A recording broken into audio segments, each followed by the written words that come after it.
This is the Shoulda Bet More podcast, presented by Gold Boys Network. Here's your host, Will Hill.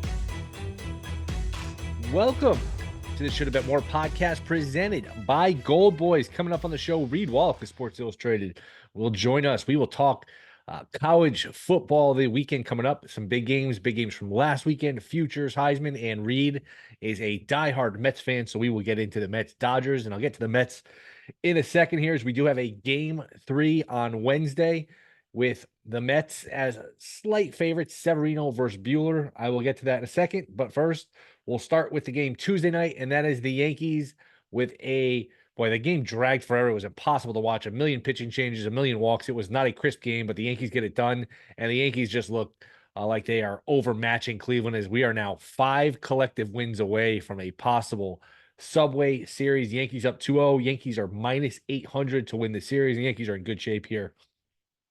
To get this done, I think you can probably make a good case that the next time the Yankees play a home game, it will be Game 1. Could be Game 3, but it will come in the World Series regardless. I don't know that this series is getting back to New York. That would require Cleveland to win 2 out of 3. And let's just face it, Cleveland's just not that good. I mean, Cleveland is just not that good. They I talked about this before the series, and Jeff Parles came on here and predicted a sweep. I didn't predict it, but I thought the Yankees were in good shape to win the series and just overpower the Guardians. And look, they're only halfway there. And if Cleveland wins Game 3, hey, we got a series again. But this Cleveland team, they've got the best closer in the sport in Class A. They have Ramirez, who's not a good player. He's a great player, and they got a pretty good leadoff guy. Other than that, it's a lot of guys that just make weak contact. They put the ball in play, but they make weak contact. They do not have any starting pitching. I mean, Bybee's not bad, but they yanked him out in Game 2. They were quick to run and get him. Cobb at 37 years old starting Game 1. Matthew Boyd's going to start here in Game 3. I mean, they just don't have any pitching. And I don't care how good your bullpen is. You can't run to the bullpen, 4 or 5 outs into these games every single time. I mean, nobody's bullpen's that good. It's an impossible way to win. I know they're, everyone's trying to, I don't want to say reinvent the wheel, but everyone's trying to just play the matchups as much as they can. And it does feel like it's over managing a bit. I understand maybe Bybee didn't have it, didn't look sharp. He wanted, their good setup guy Smith to face Judge. They actually walked Soto to get to Judge, which I didn't think it was the wrong move. It was gutsy, but Judge is more likely to double play. You can get Judge to strike out. Judge has been slumping. He got the sack fly, but the bottom line is the Yankees are probably going to figure out a way to get this done sooner rather than later. And I don't see a lot of paths for Cleveland to getting back in this series. And the Yankees should be, whether it's in 4, 5, 6. I don't think this is going 7. Yankees should be in good shape here to get back to the World Series for the first time in 15 years. Off on Wednesday, Game 3, Thursday night, early Thursday night. That's a Thursday, like 5 o'clock Eastern, because that's that might be the last double header of the season where you get both games playing at once. Boy, it's kind of a bummer to think about it. The last day of the baseball season where you get 2 games in the same day. But that's the Thursday is the Yankee early game at 5 or so, and then Mets-Dodgers after that. But the Yankees are in good shape. Schmidt versus Boyd in Game 3, and then it looks like the Yankees will probably throw Heel in Game 4, and who knows who Cleveland's going to pitch. Whoever Cleveland's going to pitch is only going to be in there for 7 batters anyway. It's a hard way to win. So I would think the Yankees actually win Game 3. Boyd's nothing special. Judge, you feel like that homer probably gets him going a little bit. And in the Yankees, DCJ, man, look, they've still got plenty of holes. Wells has been an automatic out. Actually hit the ball well his last time up and hit some hard foul balls, which with the way he's hitting, you take that as a sign of progress. He's been that bad. He's 0 for his last 17 or 18. Rizzo's done a nice job. Verdugo's done a nice job. Torres has played well. I mean, they've gotten their contributions from Stan. The lineup has been better than you think, and the bullpen's been lights out, which I wouldn't have expected to say 6 weeks ago, 2 months ago. All summer, this bullpen struggled, and Holmes has been really good in his new role. He's reestablished his stuff. Hill got big outs. Weaver's been untouchable. I know he gave up the homer up 6-2 to Ramirez, but you don't worry about that. So Yanks in good shape here. And our attention turns to the National League with the Mets and the Dodgers, as the Mets survived Game 2, scored a bunch of runs early, walked the ballpark the rest of the day. Boy, there were some tense moments, some nervous moments if you were the Mets, because Kike Hernandez came up to the plate a couple times with a chance to tie the game, get the Dodgers back into it. They got a big double play after a bunch of walks, bunch of bad defense in that second game later in the game. But the Mets do a good job, win 7-3. It didn't feel that easy. There was a lot of stressful moments, but they got their split in LA, and they are in good shape because Buehler has not been good for the Dodgers. He is a guy who used to be really good, just had a lot of arm issues, and he does not throw the ball the same way. I think the Mets are going to score some runs here. Now, look, it's the Dodgers offense. It's not like you're going to shut them out and win the game 1-0 or 2-1. You wouldn't think, but Ohtani's struggling a little bit. Freeman's limping around. The Dodgers can be had here because the Dodgers, I mean, it's another team. They went with a bullpen game 2. They are going to throw Buehler game 3. I know they have Yamamoto, they have Flaherty. They do not have much besides those two guys. So if you're the Mets, this is right there for you, and this is very attainable. You have this now in a scenario where it's a best 3 out of 5. You got 3 at home, and if you can just get 2 out of 3 here, which you probably, I mean, you have to sign for, and then get 2 cracks at it in LA to close this out and go to a World Series. This is very much attainable here for the Mets, and I think the Mets get it done. I think they win game 3. I think they probably get a split between 4 and 5, and they figure out a way to, win it in either 6 or 7. And look, that's an interesting question. Would you sign for a game 7 right now if you're the Mets? Just take it. Hey, we're not the better team. We'll take it down to 1 game, even though it's on the road. You probably wouldn't. But I think the Mets at worst will draw game 7. I think the Mets are in good shape. I really do. I just don't think the Dodgers have a lot of pitching. I think once you get past the Ohtani, Betts, Freeman, throwing Hernandez, the lineup doesn't have the depth. So this is here for the Mets. I'm rooting for them. I think they get it done here in game 3. And we are, like I said, 5 wins away from a possible Subway Series. So we'll talk about that with Reed Wallach. We'll talk some college football as it is a big weekend coming up. Texas, Georgia, Bama, Tennessee. We had a big weekend gone by. So good NFL games, good college games, and we'll talk about all that with Reed quickly. But there was some a bunch of NFL news for a Tuesday. Adams goes to the Jets. I'm sure you heard it. It's not going to fix their issues, but if you're the Jets, hey, you're 2-4, and that was a tough loss on Monday night. The offense looked better, but the defense is just not as good. The kicker can't make kicks. But you get Adams, not that he's going to solve all your issues, but you figure maybe they come to a deal with Reddick. If not, they trade for a defender. Maybe you get Reddick and you trade for a defender. If you're the Jets, if you're GM Joe Douglas, this is it. You go for broke. I mean, those draft picks are not going to do you a lot of good when you're, working at ESPN next year. You're fired, because if this is continuing to go the direction it's going now, he's not going to be around. So I would expect they're very aggressive around the trade deadline. Get whoever they can. Try to beef up the defense and try to make one last push at it. One saving grace if you're the Jets, schedule's not that bad. And the Bills, look, you've got a big hole to climb out of. You're 2.5 games out, and you lost at home. But Bills still play the 49ers, the Chiefs, and the Lions, and your schedule is pretty manageable. So it starts with just beating Pittsburgh and just winning a game or 2, try to get back to 500. Hope that Buffalo drops a game here or there. Allen has been durable through his career, but he is a running quarterback, so who knows?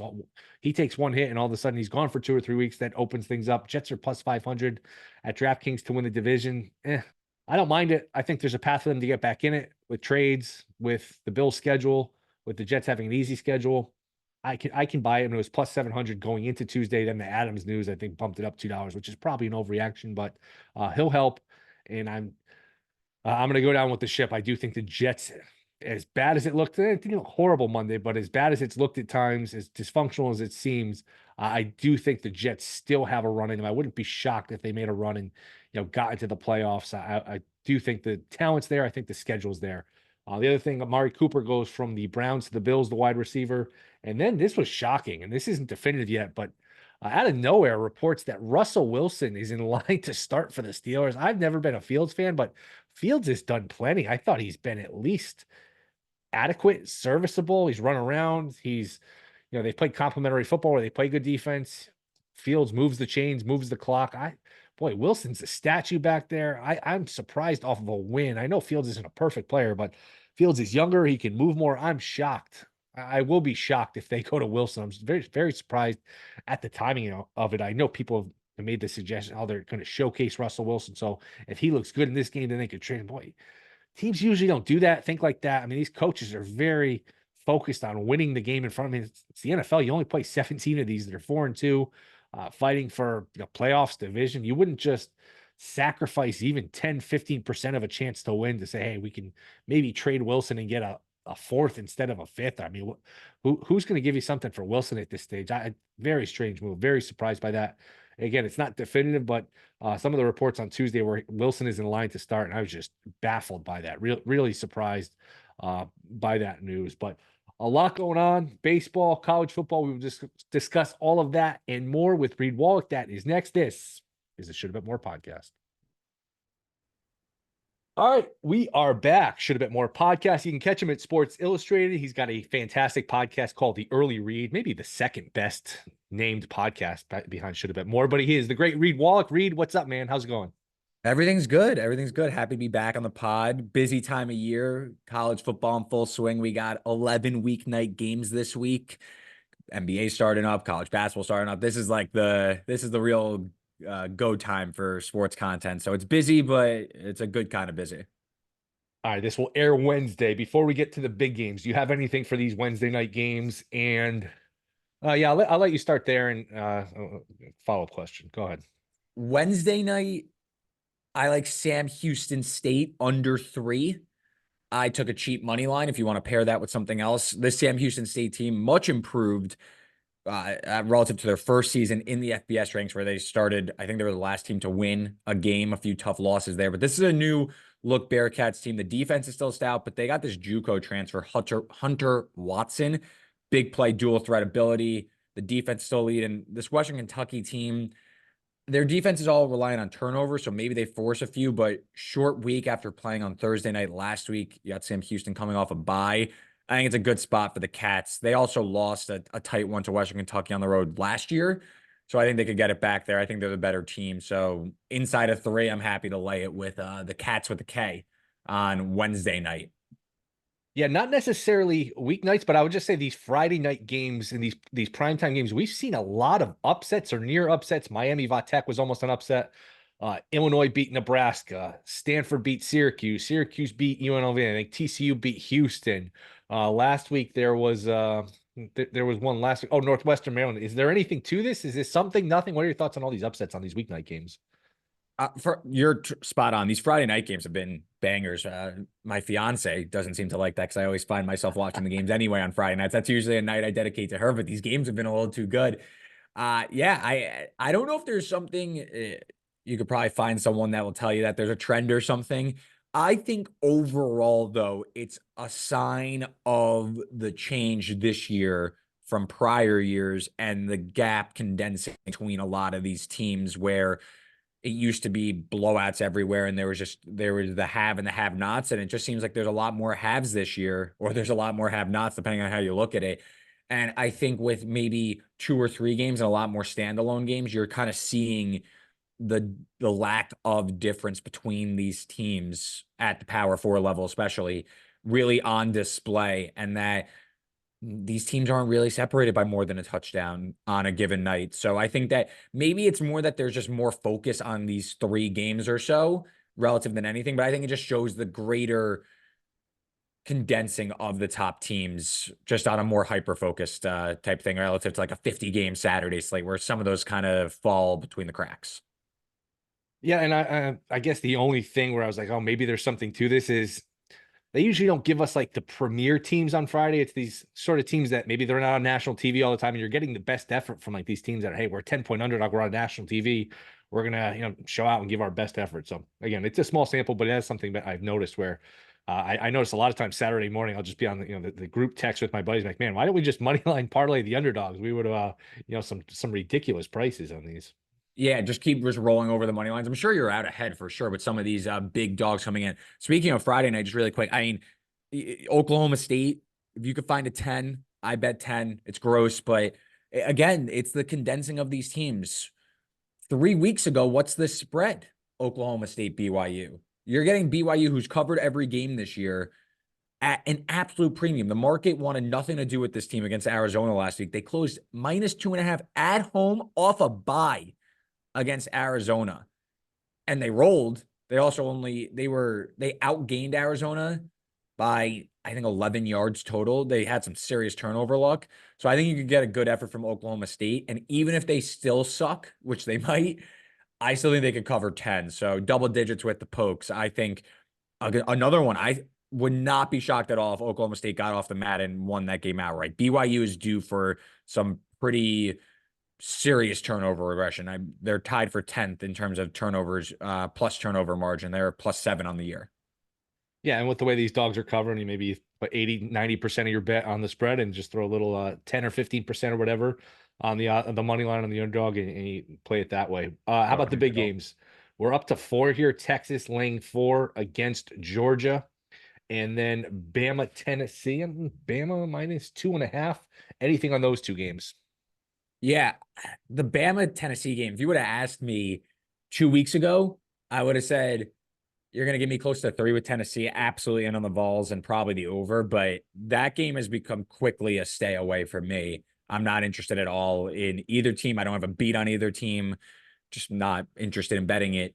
I think it's kind of a loser leaves town type of matchup too, where with the way both teams are playing the last few weeks, might be one, the winner kind of turns their season around. The other, maybe you start to things start to really go off the rails. So I'm interested to keep an eye on that one. I don't think I'm going to get to the window on anything. Maybe if 3.5 popped on Tennessee, I'd get involved. On the other one, Georgia, you got it. You got to take the points of the dogs. I know it was a tough look against Bama, but if you go, and this seems to be the case with a lot of these top teams now, go back through Texas schedule. Where's the impressive win all of a sudden? Okay, they beat Michigan. Michigan's anemic on offense. They beat Oklahoma. Oklahoma's anemic on offense. I'm not, their best win looks like it's gonna be that ULM win where they destroyed them, and because ULM is outperforming expectations so much this season. Look, I bet Georgia against Bama. Looking back on that result, I would bet him again, especially given how Bama's looked. I think I had the right idea on that one. And it was an early title away from Bama. After that, though, Georgia, I know it was garbage time, but they got themselves back in the game. I think it shows that their bad is still good enough to beat any team on the road. And I think you're getting that here. You're getting, in my opinion, the better team at over a field goal. I think this game could get pointsy, but I'm going to defer to Georgia in this one. So I'm happy to take over a field goal. The more I look at it, I think the over might be the look. I think you're going to see both quarterbacks chucking it around a lot. I think both quarterbacks could get north of 40 passes pretty easily in this one. Texas secondary hasn't been tested one bit. I think we're going to see an aggressive Georgia game plan this one because Texas strength is on the defensive line this season. Player props, I think Carson Beck, I saw an early number, 260.5 over for sure. I think Beck, I have to double check the numbers, but anytime he's passed the ball, I want to say it's more than 30. I had the number written down. I don't have it ahead of me, on me, but it's something in the neighborhood of every time he's passed the ball more than 35 times over the last 2 seasons, he's passed for more than 275 yards. It's something in the neighborhood of that. So over 260.5, that was an obvious click. I think Georgia and Texas, these two teams are arguably the best in the country, but you're going to give me 3.5 with a Georgia team that's gone on the road already.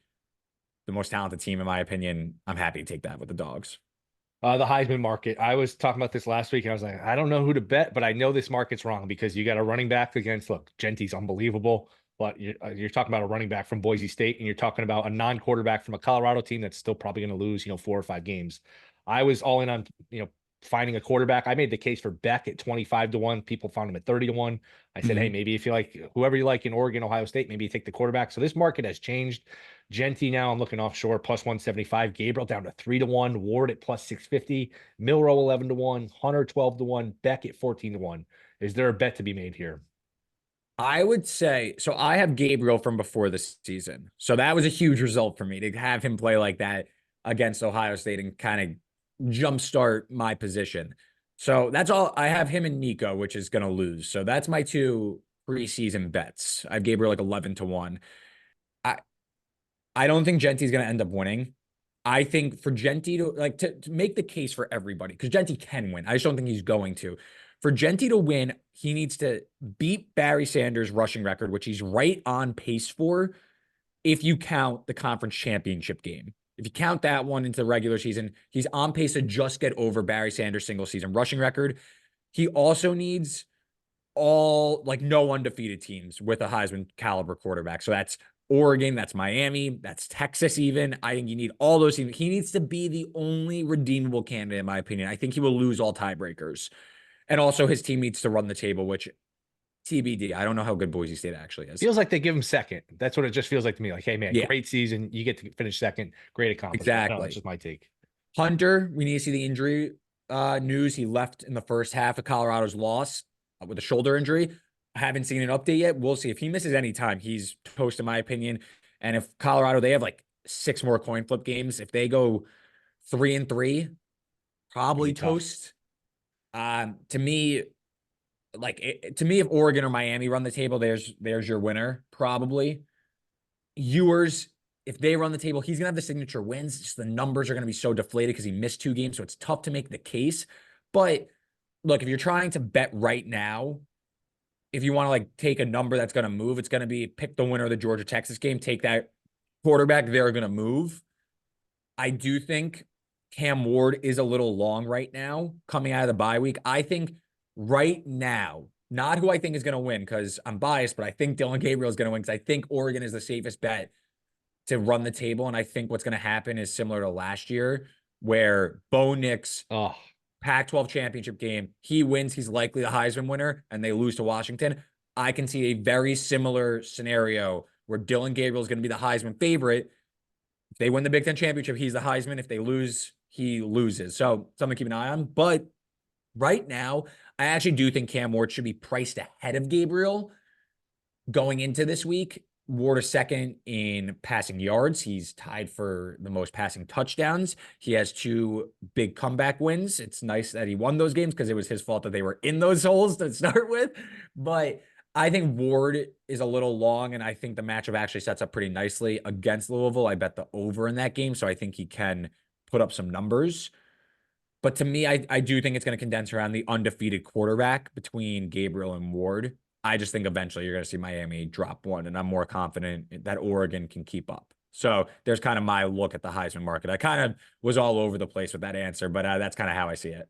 What if Georgia runs the table? I mean, Beck still has some showcases here. I know he hasn't been great, but man, if you're going to have a bad game where you throw 3 interceptions and lose, I mean, he still threw for, I think, 440, 439, something against Bama, had the lead late. If you could beat Texas, Ole Miss, where they have Tennessee, and then an SEC title game, I don't know that Beck's going to win, but he's going to be on that short list. That's why I thought at 25-1, even at 14-1, I think there's still a path for him. Would you agree or disagree? Yeah, there's a science to betting a lot of these awards, especially like the MVPs, Heisman stuff, where just look at the signature games and just look at the quarterback of that team and who's going to win. Their odds are going to get cut in half. That's just how this all works, whether they're going to win or not. If you get ahead of the market on 4 of these guys, you're going to put yourself in good position. Yeah. So I do think Beck can get there.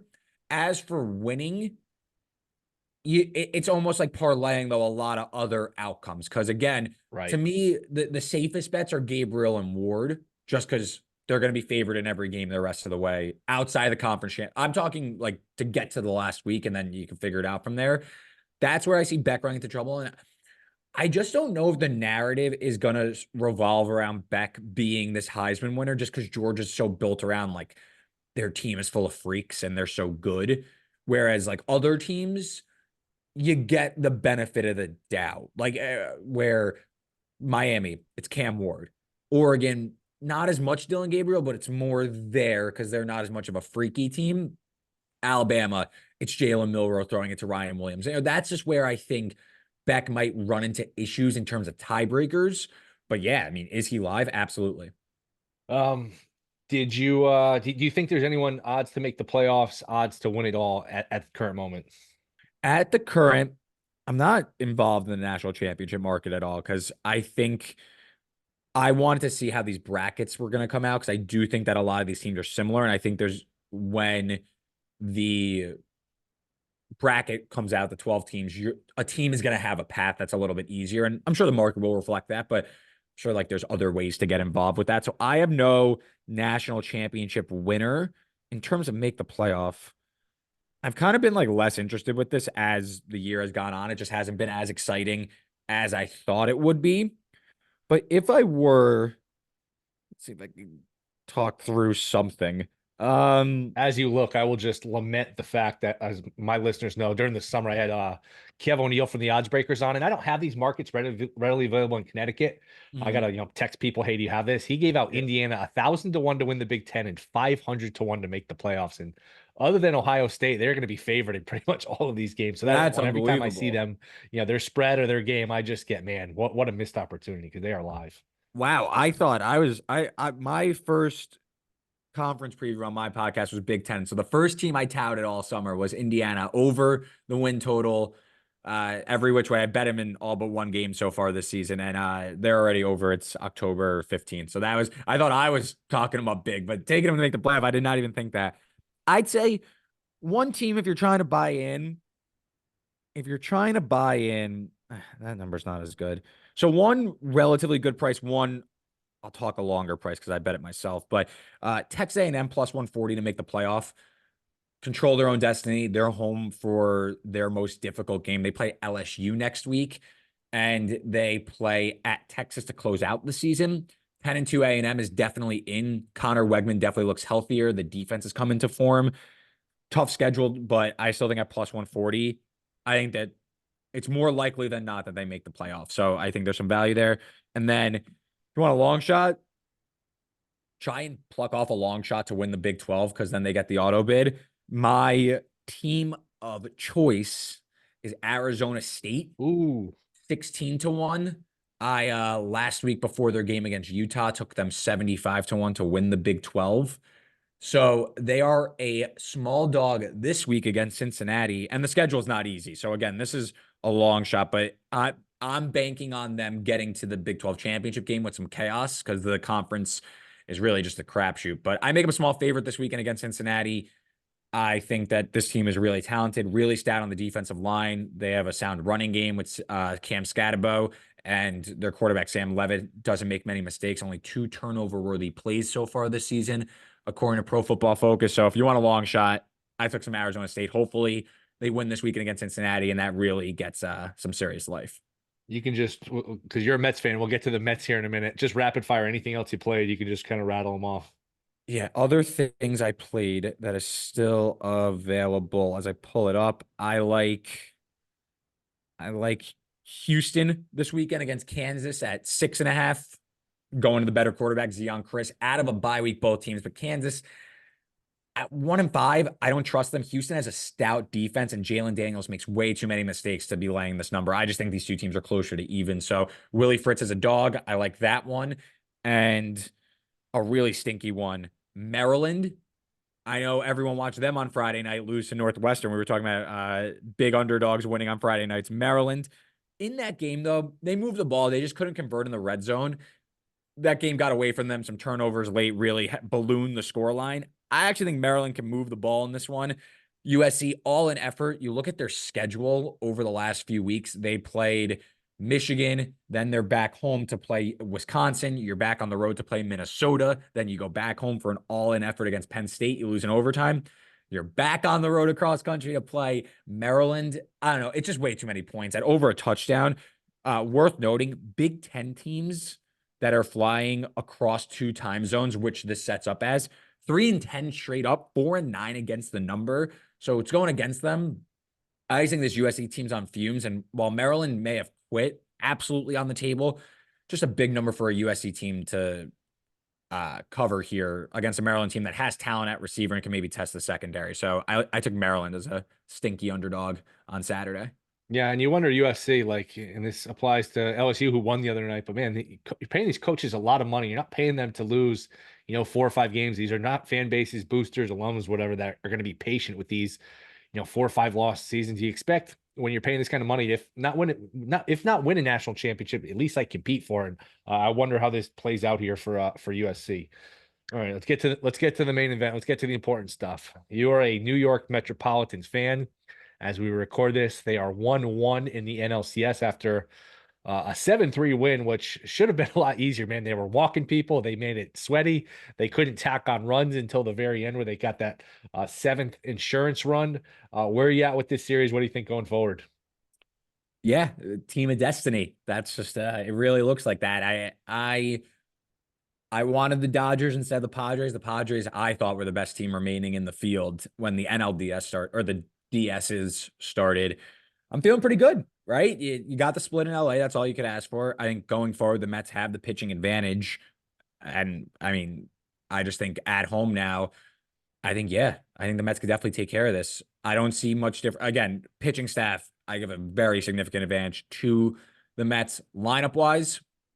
The Dodgers have a bit, a lot of high end talent, but with Freddie Freeman banged up, we'll see the depth tested. Can you pitch around Ohtani enough to avoid kind of a blow up 3-run homer from Ohtani and stuff? I think that's going to be the key. The Dodgers bottom of the lineup, if they could produce like they did in game one, the Mets might be in some trouble, but I think it's rocking here, and I think they're gonna do it. And Subway Series, I'm in. If it's Subway Series, I like the Mets in that series as well. So I'm cautiously optimistic that this is the Mets year to finally get over the hump. We were talking before we started recording. You have your eye on some of these most home runs in the series. It's an interesting market because nobody's hit more than one, and we only got, Lindor has one, Vientos has one, Muncy has one. I'm trying to think if I'm missing anybody here.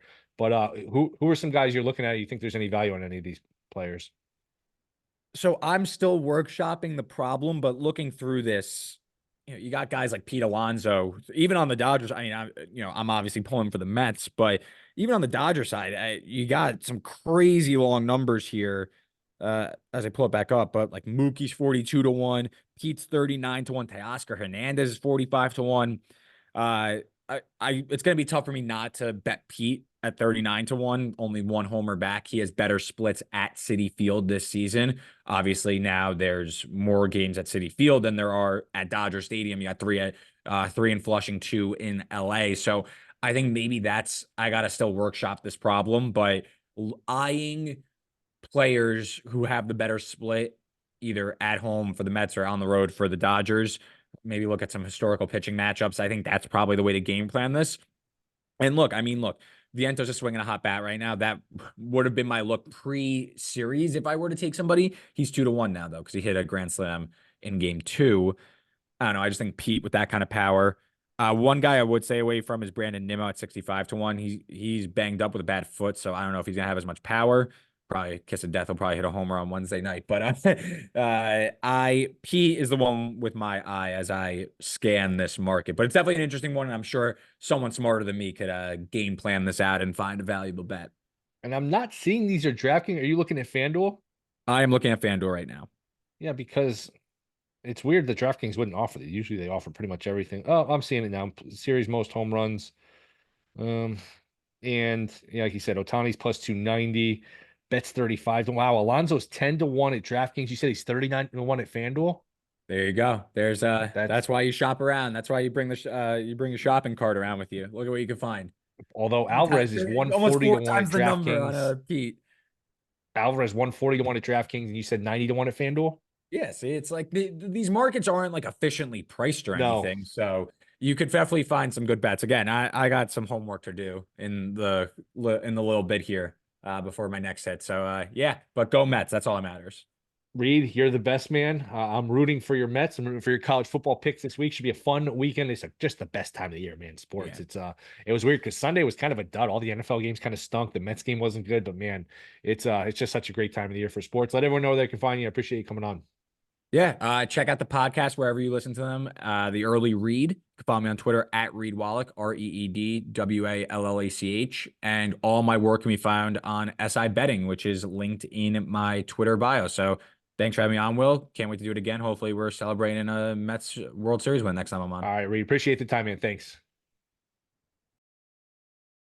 All right. Thank you to Reed Wallach. Rate, review, subscribe. Maybe like 96, 97 Apple reviews. So if you get a chance to leave a review, trying to get that over 100. But other than that, enjoy the games. We will be back Friday. And as these series start to wrap up by Friday, I don't think anybody could have possibly clinched. By the time you listen to this, nobody could possibly clinch because we got games Wednesday, Thursday. But the earliest anyone can clinch is this weekend. But we are getting there. We are getting closer to a World Series that looks like it's going to involve, if not one, but both of the New York teams, and either Yankees Mets or Yankees Dodgers. And if that's what it is, boy, you can't go wrong with either of those. So rate, review, subscribe. See you Friday.